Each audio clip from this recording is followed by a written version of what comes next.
Hey YouTube, I've been trying to track down a check engine light that I've been getting over the past year or so. It's basically a small leak, EVAP leak, and then we got a large leak popping up every once in a while. Fortunately, if I do clear using, I'm not affiliated with Blue Driver, but I use the Blue Driver tool to clear my codes or kind of read my codes. But unfortunately, about once or twice an outing, I get a ding that there's a check engine light active, and then obviously it causes you to not be able to remote start your vehicle and inconvenience. Is it necessary? Probably not.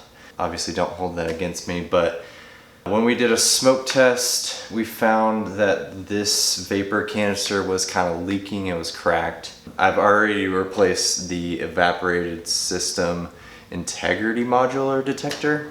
It's this one right here. I know, pretty large title for such a small part. And then also replaced a vapor canister purge valve. I think it was up front on the left side of my engine. Unfortunately, I've had no luck, and I want to hopefully do a little video on how to install this, because there is a Jeep Cherokee replacement video out there, but there isn't a Jeep Grand Cherokee. I think that this video can help you all install one if you do have a code or a crack or smoke test that fails at this unit. We'll go ahead and take off the fender liner. Fortunately, with this one, you will have to take off more of the fender liner to get back behind this. If you would take 2 seconds out of your day and smash that like button, smash the subscribe button, I'd really appreciate it. We're about up to 2,500 subscribers, and thank you, I appreciate it. If you have mud flaps in the back of your vehicle, you will have 2 screws that you'll need to take out. Mine do. So otherwise, there'll be these plastic clips right here, over here. Take those out.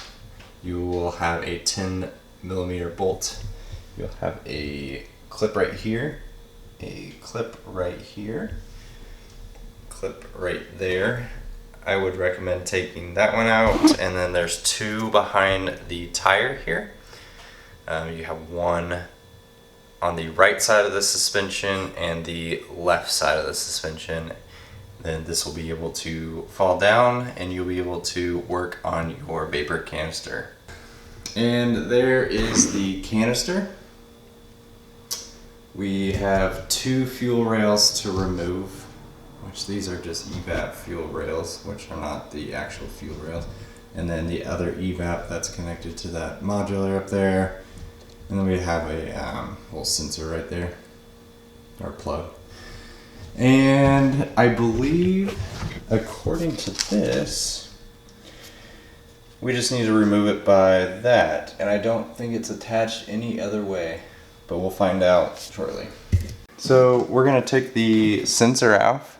That's just a quick connect to the modular, or a tube that goes to the modular, the white modular in there. Have a fuel rail, and we found out that this one is completely cracked off of the vapor canister. And then the tube is the last one that we need to get off before we can remove it. Here's the vapor canister out of the vehicle. So we take off the sensor, take off the tube to the modular. We have the smaller attachment hose, and this one as well. This one was a little more difficult to take it off of the vehicle. There's this little tab right here. You press it and you go up, and then it will come out of the vehicle. So now we do the exact opposite with the new one, and we should be good to go.